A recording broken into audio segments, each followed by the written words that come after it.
Oh, my goodness. Well, welcome back to Bearcast Blitz, where after taking another hiatus for, Thanksgiving break, as one does, we are back again for week 11, I think? 12? Week 12 that we're going to talk about here. Same thing as always, same rules as always. We have 15 minutes to get through all 32 teams, who they played last week, their standings in their division, and who they're playing next week. We're going to start with the AFC and then continue on to the NFC.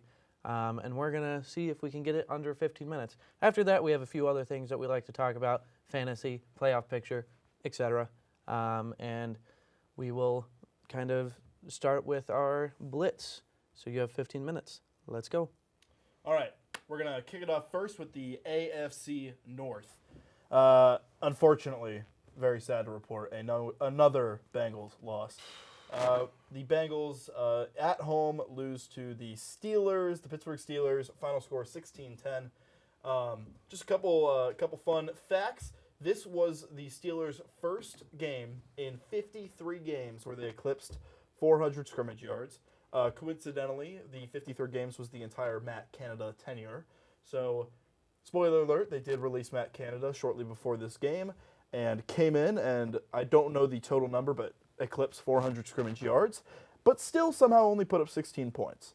I do think that is that's the Kenny Pickett special, but they do come away with the win, 16-10 over the Cincinnati Bengals. Browns, they lost to the Broncos, 29-12, and then the Ravens beat the Chargers in what was one of the most boring primetime games outside of our Thursday night fiascos. Of course. Final score 20-10, and then the Steelers, like I said earlier, beat the Bengals. That leaves our standings with the Ravens on top at 9-3, the Steelers, and then the Browns right below the Steelers, both at 7-4, and then the Bengals way down there at the bottom at 5-6. Looking ahead to this week, the Bengals travel to Duval County to play the Jaguars. Duval. Yes. The Browns travel to SoFi to play the Rams. The Ravens need a much-needed, or get a much-needed bye week, all the way here in Week 13. And then the Steelers host the Arizona Cardinals. That is it for the AFC North. On to the AFC East. All right, guys, for the AFC East, the Miami Dolphins beat the New York Jets on Black Friday, sending the Jets to the black market, basically. 34-13, in Jets fashion, there was a time frame where it was 10-0. The Jets had a pick six. Things were looking up. They got another pick off of Tua. And then, again, in Jets fashion, throw a Hail Mary pick six to end the half. That's fantastic. So the Jets, it was pick six, then from Tua, and then another Tua interception. Yeah. And then the Tim Boyle 99-yard interception. Couldn't have been so funny. A weird way to end the first half of that game. Going on into the same stadium, actually, on Sunday, the Patriots lost another important game to the Giants. Not really important from the Patriots standpoint. Tanking, So they're trying to get one of the top picks. They lost 10-7 in actually the most boring game of this past week in that regard. A lot of boring games this past week. A lot of them. Tommy DeVito, man, he was doing his thing. He was cooking up a lot of Still stuff. lives at home, but you know what? Yeah, if you can pass, then you're in. Nothing wrong with that, man. Yeah, and then we're looking at the Bills and the Eagles. Probably the game of the year. The Bills lost 37-34. It was a rainy game. It was a wet game. It was Josh Allen and Jalen Hurts putting on their best show possible. Josh Allen, I think, looked. Even in a loss, he looked probably the best I've seen him look this entire season. He looked really good under offensive coordinator Joe Brady. We look at the standings. The Miami Dolphins are at 8-3. In first place, the Bills at second place at 6-6. So a lot of stuff's going on there. The Jets at 4-7, and then the Patriots last place at 2-9. Next up, the Bills are on their bye week. The Dolphins go to Washington to take on the Commanders, a Sunday 1 o'clock game on Fox. The Falcons take on the Jets Sunday, 1 p.m. on Fox. The Jets did open up their 21-day window for Aaron Rodgers, so I don't know what kind of drugs he's on, but give him to me. And then the Chargers and Patriots Sunday, 1 o'clock on CBS. Let's go to the AFC South. With the AFC South, the Jaguars beat the Texans in a close, hard-fought game between the two teams who are both looking up. 24-21. The Colts beat the Buccaneers, making it so that they did not lose a single game in the month of November, 27-20. As mentioned before, the Texans unfortunately lost to the Jaguars, and the Titans beat what is probably considered the worst team in the league in the Panthers. But hey, the Titans got a win, so that's good for them, 17-10. The standings in the AFC South are as followed. The Jaguars are in first at 8-3. The Colts jumped the Texans because of the loss, and the tiebreaker, since the Colts have beat the Texans before, they are now in second at 6-5. The Texans are in third at 6-5, even though they have that same record. And the Titans are 4-7. Coming next week, the Jaguars are at home against the Bengals. The Colts are at the Titans. The Texans are at home against the Broncos. That should be a pretty good game. Both teams looking up. Both teams that were really, really bad last year. Broncos undefeated in November as well. And the Texans looking actually really good under the new head coach Nico Collins, and the new rookie quarterback C.J. Stroud. That should be actually a really good game between those two teams. And the Titans are at home against the Colts. On to the AFC West. All right, to wrap up the AFC, we had the Chiefs who beat the Raiders. This was funny. It started off as a pretty even game. At one point, the Raiders were leading. But yeah, final score ended up being Chiefs 31, Raiders 17. Chargers lost to the Ravens in a pretty slow-moving match, 20-10, like I said earlier. The Broncos, again, like I said earlier, beat the Browns 29-12, and then again the Raiders lost to the Chiefs. That leaves our standings with the Chiefs still on top at 8-3. The Broncos coming in second at 6-5. The Raiders right below them at 5-7, and then the Chargers, shockingly, all the way at the bottom at 4-7. Wow. Looking ahead to Week 13, we have the Chiefs traveling to the Green Bay Packers. We have the Chargers traveling to Foxborough for the New England Patriots. We have the Broncos traveling to Houston to play the Texans, and we have the Raiders who are on their bye. So a lot of traveling for the AFC West. Now we'll move on to the NFC. NFC North, the Lions unfortunately can't win in Thanksgiving if the moon is in a waxing gibbous.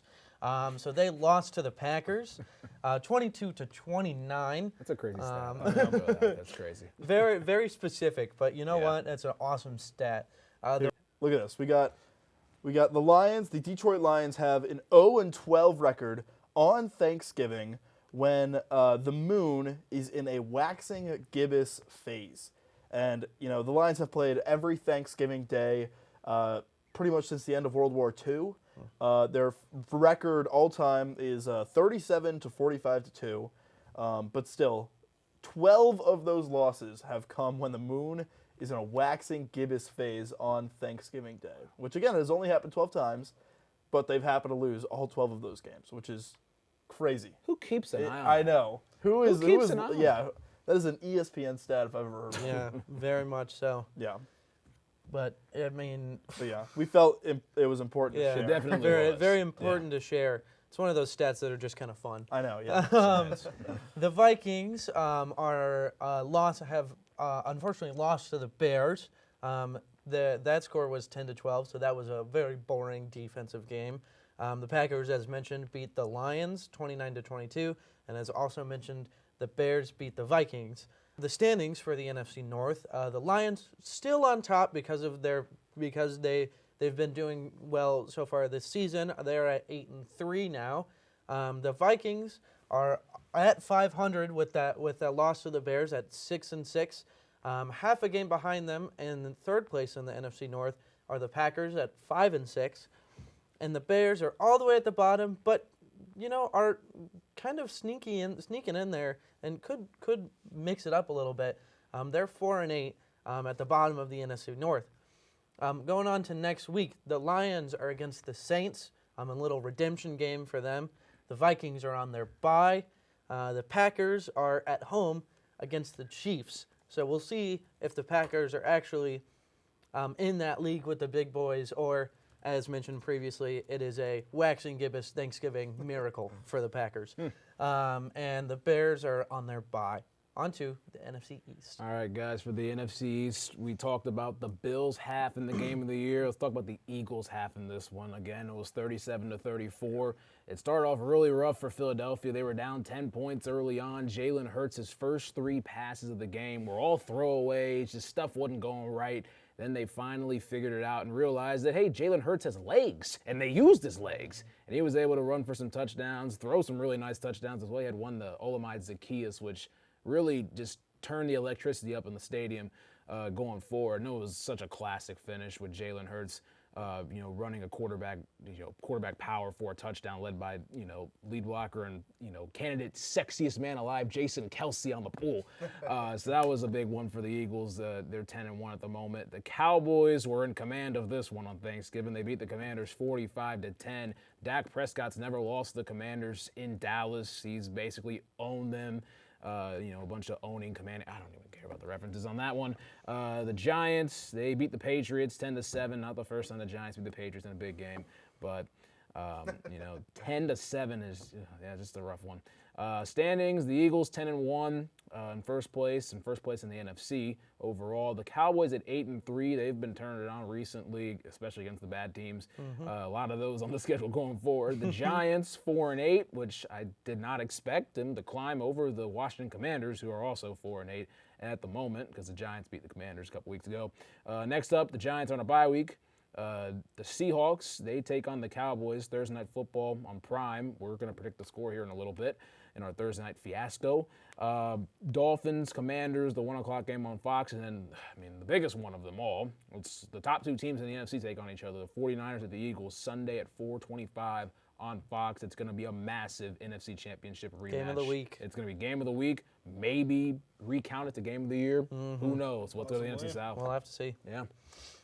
All right, so with the NFC South, we have the Falcons, who beat the Saints pretty solidly, 24-15.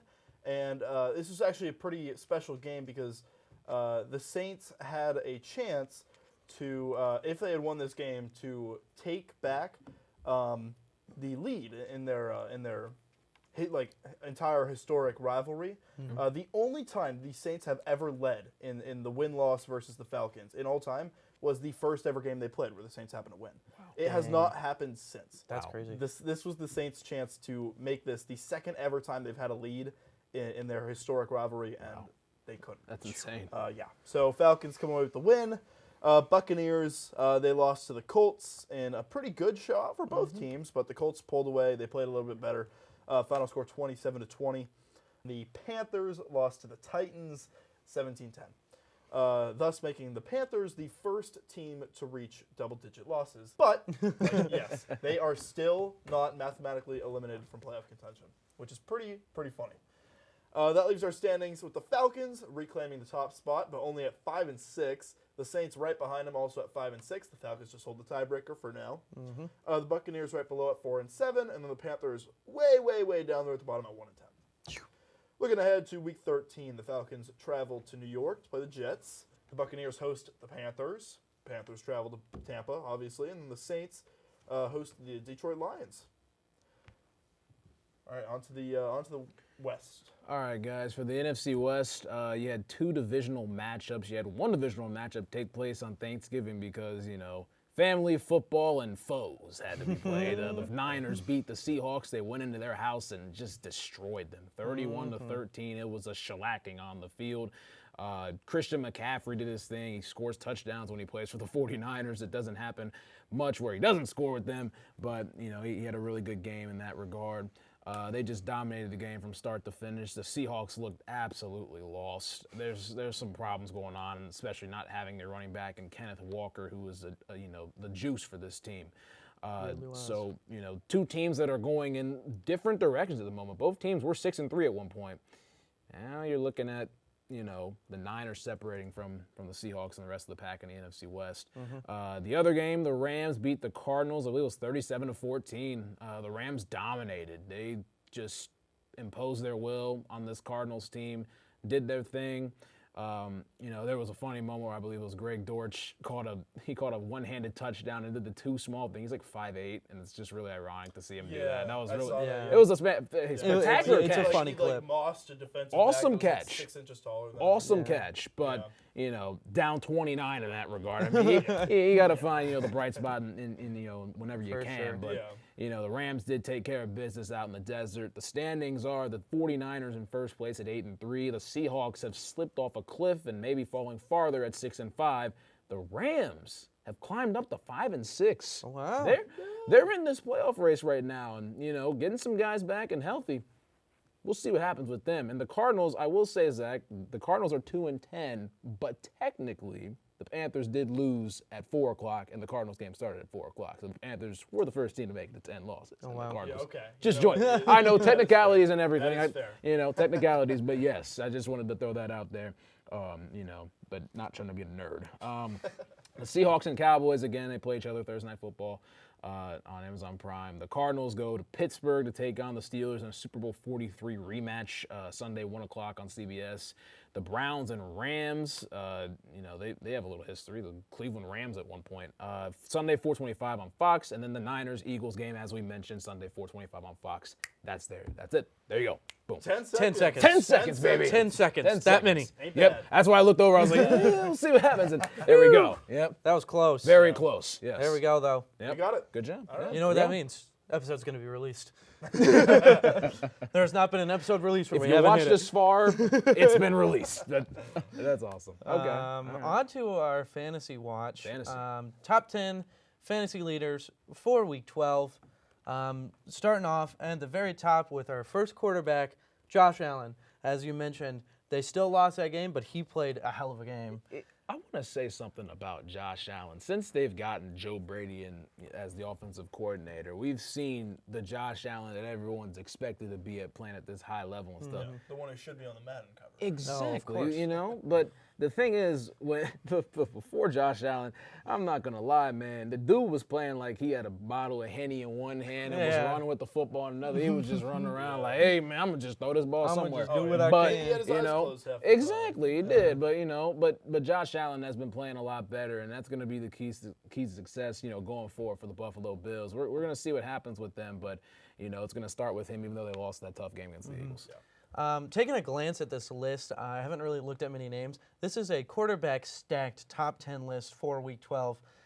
We start off with a quarterback. We do have our second one is a running back coming right off the injured reserve. Kyron Williams in the game.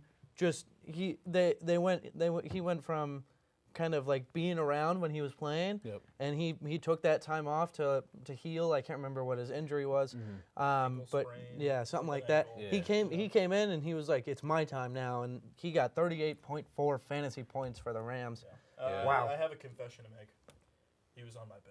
Well, I still won. There you go. There you go. That's all you There's need. always a bright side of things, man. And the funny thing was, the last two games that Kyron Williams played in were both against the Cardinals, and he had over 140 yards rushing in both of those games. Pretty funny. I'm going to tell you this. Kyron Williams, man, he's in the right system with Sean McVay. Just watch out for him. He's a waiver wire pickup if you did drop him. But somebody Zach did got drop him on his him. bench. I Got him on his all the bench. waivers. So that's good. I'm always a bit cautious of coming off injuries for Especially any coming off the exactly. injury. We want to see if see if it's real and everything. But I was wrong. And I'm not afraid to admit that. It's all good. So now for the quarterback that went against the Buffalo Bills, Jalen Hurts, the quarterback for the Eagles. He got 32.5 fantasy points, coming up at number 3. He should be in this list every single week, and every single week that he's not in this list, the Eagles still win. But Well, even if he isn't in this list, he's at least top 15 almost consistently. He's there. Yep. Right behind him, Dak Prescott also had himself a really good game. I feel like I have to stop saying that he's either good or like he's either bad or he's amazing, because he's kind of been consistently pretty good the last few weeks. He is having one of the best quarterback seasons this season, I believe. Yeah. And it's hard for me as a fantasy owner because I own Jalen Hurts and Dak Prescott. and those are my two quarterbacks. Yep. And so I always am like, who do I put in each week, and like who's gonna edge out the other one, and it's really tough. Yeah, Definitely is. and you always pick the wrong one. I almost every time I have, but hey, at least with this week Wouldn't have mattered. both yeah. choices both choices were Zach's been okay. balling though. Speaking of Christian McCaffrey, although his touchdown streak did end, he is still up at number 5. It didn't end this week, but it ended recently. He got 30.9 fantasy PPR fantasy points, which is still absolutely incredible. Hey, you know how you follow up not having any touchdowns, having multiple touchdowns Yeah, in one of game to course. balance everything Of out. course. So, you know. Yep. But Gotta that's a good way to do it. average at least. Yeah, one you got to game. have the average. So that's going to be a big thing going forward. But Christian McCaffrey, yeah. Speaking of the Texans team and how they've been doing so well, C.J. Stroud on this list as a rookie quarterback, which I think is outstanding. Yeah. And from what I've seen and from what I've read, especially with the head coach of the Panthers being fired, C.J. Stroud should have been the first overall pick with the Panthers. Yeah. It was a owner's decision from the Panthers to make it so that C.J. Stroud was the second overall pick from Houston, and C.J. Stroud has been the clear guy for Houston and has just blown up Houston and made it like help their culture and help the team, and it's just really, really cool to see. Houston, we do not have a problem. No. We have a franchise Sure. quarterback. So Yeah. Nico Ryans, Yep. whatever their OC's name is, Brian something. Brian. It's slipping in my Something. mind right now. Yeah. No, he is. I'm looking at his stats right now. I was just curious because I know he's been recently he's been struggling with the turnovers, and so far he has 5 interceptions on the season, which is awesome. Very low number. Tua, who has been playing insane, has 10 right now, which is way too many. So C.J. Stroud only has 5, but 4 of the 5 have come from the last 3 games. Yeah. So, and I mean, he didn't throw any in this most recent game against the Jaguars. So 4 came from 2 of the last 3 games. So he had 2 rough games, and it's funny because I believe both of them were wins. Yeah, they were. They were. But yeah, I'm not afraid to say he is playing at an Very MVP high level. And yeah, Very I high see level. it's Bobby Slowick. Bobby Slowick. Yeah, I don't know where I got Brian. Bobby. Close Bobby enough. Slowick, the offensive coordinator. I got to give shout out to Matt Burke, the defensive coordinator for the Texans. Him He too. was on the Yeah. Bengals. He was on the Bengals squad for a little bit, coaching DBs and linebackers, I believe. But he's done a great job there. Just had to throw that in. I mean, with the season that the Texans, and I'm gonna be a little fan myself with the season that the Texans and the Colts had last year. For them to be fighting to be in that wild card spot in the playoff is really, really cool to see. As a fan and somebody who's followed both of those teams, it's really, really cool to see. Most definitely. Yeah, I remember people all last year were saying, Jaguars are going to run this division for the next 10 years. It's not looking like that anymore. It isn't. You got It QBs really now. isn't. You got a lot of QBs in this division, and And especially then there's the last year. Titans. Yeah, the Titans. Yeah. Especially last year, though. Remember that the last game, it was the Colts and the Texans. and the They were Texans. both battling it out for tanking. They're up 6-5. They're battling for the playoffs. So, it's crazy how awesome. you can. It's awesome. Change everything. And I one of the biggest things that I heard out of from the beginning of the year was this is a rebuilding year. Don't expect anything huge from these quarterbacks or from these teams, and I don't think anybody was expecting these teams to be fighting in the playoffs, especially with both teams having new head coaches, both teams having new quarterbacks. It's just really really cool to see how well these teams have kind of formed together, especially coming in late into the season. Yeah. It's awesome. The NFL's a weird place. You can really Definitely. say. Any given Sunday. Yeah, you get something to do. Yep. For sure. On to number 7, arguably one of the best players on the Falcons, if not the best player on the Falcons, Bijan Robinson, 27.3 Bijan's fantasy back. PPR He is. fantasy points. Okay. He's back. Yeah, he's And back. you know who I don't see?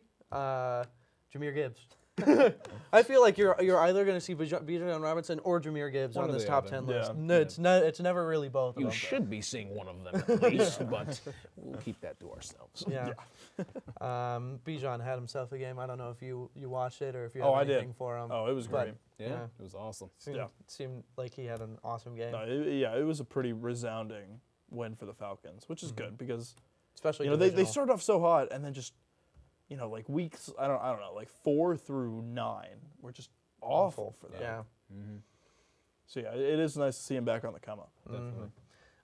Speaking of back on the come up, Jordan Love, Green Bay Packers quarterback, who everybody thought was going to get benched for a while, very long time, comes in, 26.6 fantasy points at number 8 on our list, and beats the Lions. I think you mean light-skinned Aaron Rodgers. Light-skinned Aaron I Rodgers. believe that's who you're talking about. Sorry, my bad. Yeah, I mean, they was making some sidearm throws, a lot of rollout plays on Thursday, and was looking a good bit like Aaron Rodgers. Dare I say, man. franchise QB? Maybe. It's up in the air, Yeah. you know? Yeah. But it's, it's going to be interesting to see how that, how the whole thing plays out. I mean, they're 5-6. They got a chance to shock the world on Sunday night. Yeah, so. and then Jaden Reed, their new rookie. I know he's not anywhere on this list, but he's been playing He's well been these playing last couple lights weeks. out. Those young guys have really come together, and they've rallied around Jordan. Jordan Yeah, Love, it's, and done a like really good overnight, job. the Packers became like one of the youngest teams in the NFL. definitely did. After being like one of the oldest. One of the for so oldest, long. yeah. So it's refreshing. It is very. It's a very whole cool to new see. Packers, and it's interesting. It's a new slice of cheese in Green Bay. We'll see if it tastes any good going forward. One of the players that helped bring the Chiefs back from being so far down when they were against the Raiders was Isaiah Pacheco, who's on this list at 25.9 PPR fantasy points, number 9 on our fantasy list. Out of the Chiefs, Isaiah Pacheco, just really kind of he was struggling in that first half, and then in the second half he kind of figured stuff out, and he started playing really, really well, and it was cool to see. Even though I'm not as much of a fan of the Chiefs, it was cool to see kind of the resilience that was kind of shown in their players, and Isaiah Pacheco and Travis Kelce and some of those new guys that as you were mentioning. It was a very cool game to watch. Have you seen a guy run as hard as Isaiah Pacheco does? God. Yeah. I mean, he runs like he's getting chased by a dog or anything. No, it's like putting it the lightly. floor is like on fire. The and every floor is step hurts his literally feet. lava. Yeah, so he's got he's got to spend as much or as little time on the ground as possible. I would love to hear him mic'd up running the football, but he has a huge mouthpiece in his mouth. He's probably so. I mean, but watching Isaiah Pacheco play, you see that guy out in space. Oh my God, It's over. It's Yeah, over. and he was what, crazy. a 7th round pick? Something like that. From Rutgers. Yeah, Very low. Rutgers. Piscataway. And rounding out our list, I told you it was QB heavy, and it really is. Number 10, Trevor Lawrence out of Jacksonville, 25.6 PPR fantasy points. Really, I mean, he had a great game against a divisional opponent, and I just think the Jacksonville, although you said like they're gonna run this division, I think he is one of the best players on in Jacksonville, and I think teams are starting to realize that if you give him pressure and if you get in his face, he doesn't throw as well. I mean that clearly wasn't the case this week, but I think I think the Jaguars are starting to show weakness, and as a Colts fan wanting to take over their spot, it's very cool for me to see. Yeah, exactly. I mean, Trevor Lawrence has done a pretty good job overall. I'm not going to put him in the elite category just yet. He's still a very, very good quarterback and young quarterback that is, but I think Trevor Lawrence is making the steps and bounds and everything. The Jags are a very good team. They have a very good offense, but again, there are some holes on this team that keep them from being a great team. They're a very good team, but you're going to get baptized in the playoff football coming up, and it's going to be something to watch. Yeah, I really don't see the Jaguars making it far in the postseason. I totally see them making it to the playoffs, but I don't think that they have that caliber of a team to make it far in the postseason.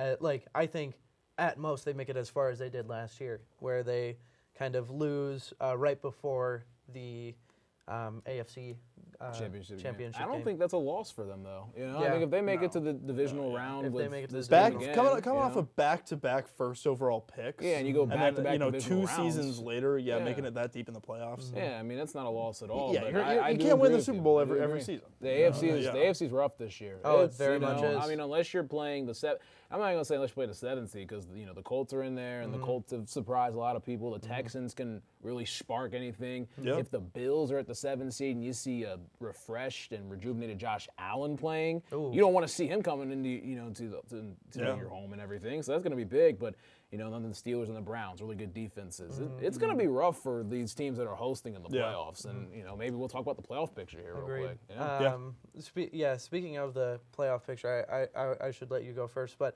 we were talking earlier in these episodes how the AFC North might be all 4 of them in. Yeah, no. But with the way that the AFC South is playing, we're going to have which would could potentially insane. have 3 of the 4 AFC South teams in the playoffs. Especially because 2 of those teams had top 4 picks.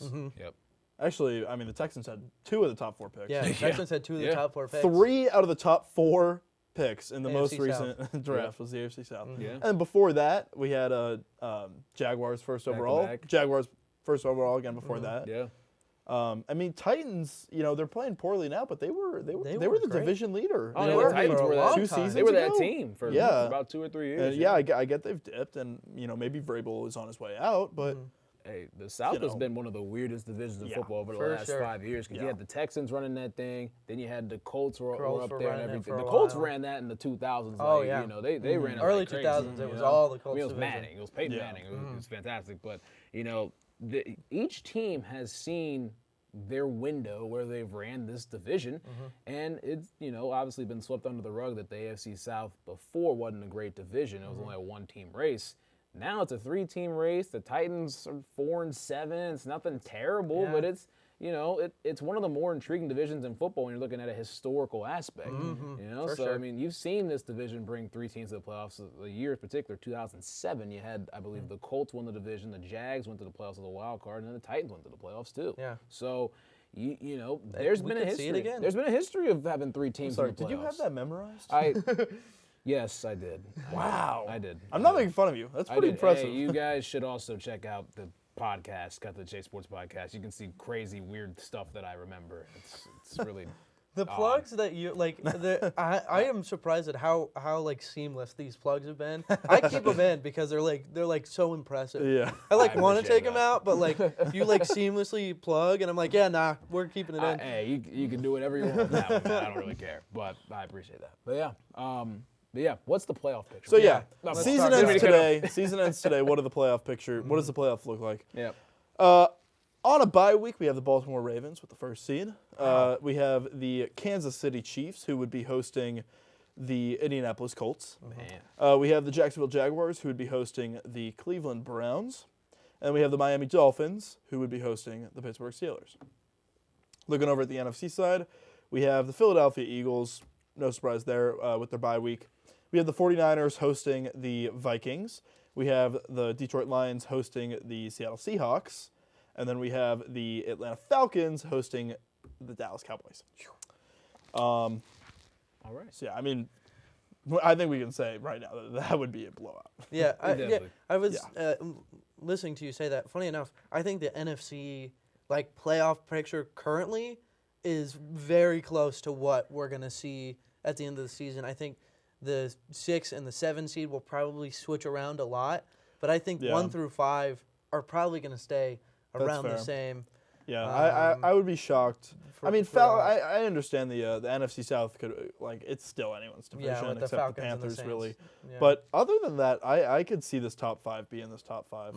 I don't. Yeah. I think the Seahawks slip out. I think the Vikings slip out, especially since the Pastronaut magic is gone. yeah, It doesn't look good right But, now. It doesn't. But yeah, this top 5 in the NFC, I could really see it being that, Yeah, I mean, which is kind of crazy. like you said, I mean, those 3 are most likely going to be the division winners if we're keeping it a buck. The 4 seed, the Falcons, Saints, it can be ever changing. It's a merry-go-round over there. Yeah, The okay. I mean, still Cowboys- the Bucks are not out of this. The Bucks race. aren't Bucks are out not of out of the yeah. race, which We'll is keep- awesome. As mentioned, we're talking a lot about the AFC South, but the NFC South is also It like. is, yeah. I mean, they're not. It's all not as three- good, but Panthers, it's still very But it's even. it's still a very Yeah, even which race. is interesting to see. It's definitely a race in there. And, Yeah. Who can play the least bad? Yeah, is exactly. what we're saying. Now, yeah. Thursday night football, though. Speaking of boring, Definitely. boring games, what are we looking at here? Yeah, so the Seattle Seahawks are traveling down to Dallas to play the Dallas Cowboys.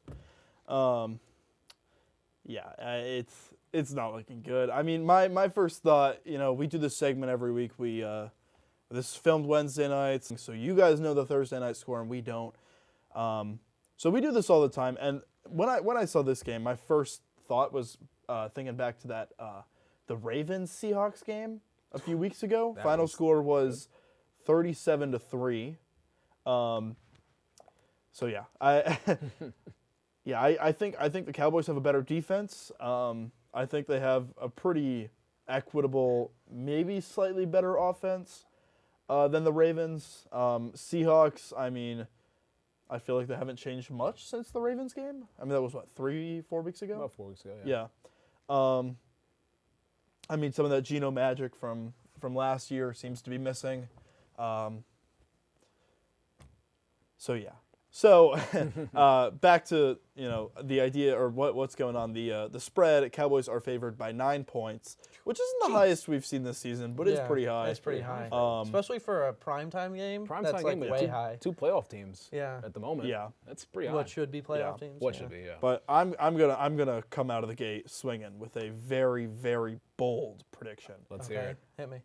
Cowboys win 40-6. Oh, goodness. Jeez. Yeah. Oh, goodness. No, Cowboys have won, I think it's like 6 of their games so far by 20-plus points. I really don't see this game being any different. I think the Seahawks are down. Tariq Woolen was benched last week due to a mix of poor play and he had some mild injury, I believe.